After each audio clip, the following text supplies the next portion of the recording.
Et c'est vrai que comment il est assez habile en course. La course qu'il a gagnée tout à l'heure, elle était très tactique avec Isura. Il est venu se placer aux tribunes. Ensuite, il a pris le commandement. Et derrière, ça a été qui m'aime me suivre. Il connaît bien les courses belges, Joss, comme il connaissait bien les courses françaises. Il a révolutionné un peu la vie de Jean-Luc et de Jean-Luc Dersoir à l'époque. Oui, un cheval qui est au grand galop là-bas derrière, qui sème la zizanie. Alors, regardez de qui il s'agit. Tandis pendant ce temps-là, Pauline de Grèce s'est déjà placée. C'est pas Rustica Fox, non. Il ne faudrait pas que ce soit un cheval en première ligne parce que, Si, ça c'est pourrait... Rustica Fox. Ouais, eh ben, ça va pas être terrible. Hein. Rustica Fox, pour ceux qui ont On peut misé oublier sur ses Rustica chances. Fox. Hein. Ouais. Là, c'est cuit pour Rustica Fox, donc elle n'arrive pas à prendre sa place et on va se passer d'elle pour le départ. Kaline Delahaye et Anna sont bien placées. Elle n'arrive pas à la remettre. Ouais, on oublie Rustica Fox. Hein. Terminé, les amis. Terminé. Et la voiture qui va accélérer et qui libère les concurrents.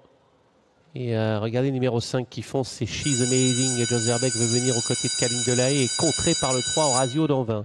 Horacio Danvin qui contre She's Amazing, qui néanmoins prend le commandement. Alors Joss a fait un gros effort d'entrée de jeu. On va voir si cette pouliche de 3 ans ne va pas le payer. Kaline Delahaye est en deuxième position, pas très loin des groupes de tête. On s'est rapproché avec le numéro 8 en épaisseur, Pauline de Grèze, avec Jalapenjari qui tente un bel effort également, le numéro 12, et qui très très vite vient au commandement. Je ne suis pas sûr que Jozerbeck veuille qu'on lui prenne la tête avec Jalapenjari. Donc du coup, il va la garder avec Horacio Danvin qui trotte en troisième position. Ouais, le 5, She's Amazing, la favorite qui contrôle les opérations. Jalapenjari à l'extérieur. Horacio Danvin qui va sans doute rester très très longtemps dans le sillage de She's Amazing. On est bien parti également avec Kate Durafel, numéro 7, qui vient en quatrième position, plutôt en dehors.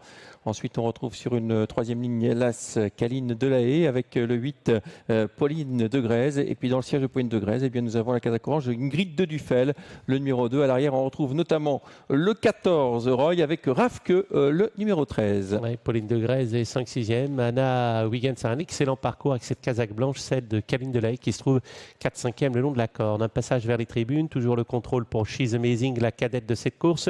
À l'extérieur, le 12 Jalapenjari malheureusement a fait pas mal d'extérieur depuis le départ. Le 3 Horacio Danvin vient en troisième position. Derrière, patiente à la corde, l'As Kaline Delahaye. Et il y a du rythme dans cette course, tandis que le numéro 7 vient plus loin, Kate Durafel.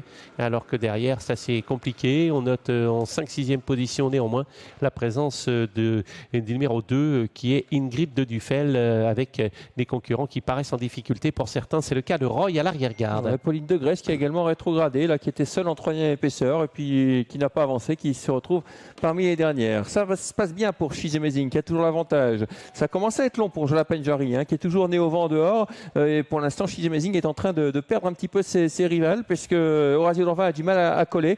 Ensuite, nous avons le numéro 7, Kate Durafel qui fait ce qu'elle peut. Et puis on tente de venir en dehors avec le numéro 13, Rafke, la casaque rouge avec la bande blanche. Ouais, vous avez vu Lenny Murphy, l'animatrice She's Amazing. Attention, elle n'a pas gagné pour autant parce qu'elle est allée vite et en plus on lui met la pression. Elle ne semble peut-être pas avoir autant de ressources que ça. Non. Par contre, Horacio Danvin en a. Et puis à l'extérieur, une fusée, c'est Rafke qui s'est rapproché. Ça va être compliqué sans doute pour She's Amazing, à moins qu'elle ait une 5e vitesse. On lui a débouché les oreilles cette fois-ci. Elle contrôle, mais elle est, semble-t-il, sous la pression de Jalapenjari qui fait un truc et qui va laisser sur place She's Amazing. Ouais, Jalapenjari qui fait véritablement un truc parce que le parcours n'a pas été bon. Toujours on est au vent. Jalapenjari qui prend maintenant l'avantage sur She's Amazing qui ne peut pas réagir. Déception de She's Amazing, la favorite qui est complètement battue maintenant. On finit fort en dehors avec le numéro 2, Ingrid de Dufel. Entre les deux, il y a Rafke, le numéro 13 qui n'a pas dit son dernier mot avec le 12 qui a l'avantage. Kate Durafel finit fort également dans l'accord. Le 12 qui va s'imposer. Deuxième place pour à la photo avec Kate Durafel, le numéro 7, le 13 Rafke et le numéro 2, Ingrid de Dufel qui a bien fini le tour dehors. Ouais, quelle belle victoire de Jalapenjari qui s'impose, le numéro 12. Elle était proposée à 45 contre 1. La deuxième place est très disputée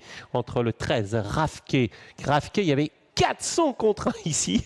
Il y a Ingrid de Dufel qui prend sans doute la 3e place. Et puis la 4e en dedans pour Kate Durafel. Quelle arrivée, que d'outsider. She's Amazing, j'ai l'impression que le départ lui a peut-être été un peu fatal. Elle est allée très très vite et elle n'est pas assez dure pour affronter ce type de chevaux. Roy trace une droite correcte en retrait, assez loin. Peut-être que ce cheval, une fois qu'il va prendre les choses du bon côté, pourra jouer un rôle intéressant. Ouais, voilà, une belle fin de course Caligne également, Delay numéro est 9, très la décevante. Kazakh Société là, qui a bien fini. Ratina Houblonnier qui était également une extrême outsider qui va terminer 5e. Donc le 12 qui va s'imposer. Photographie pour la 2e place. On a le 2, le 13 et le 7 qui peuvent être affichés sur cette photographie. C'est assez pointu. Voilà pour cette 7e course. On va se retrouver dans un petit quart d'heure pour la 8e et dernière course sur l'hippodrome de Mons.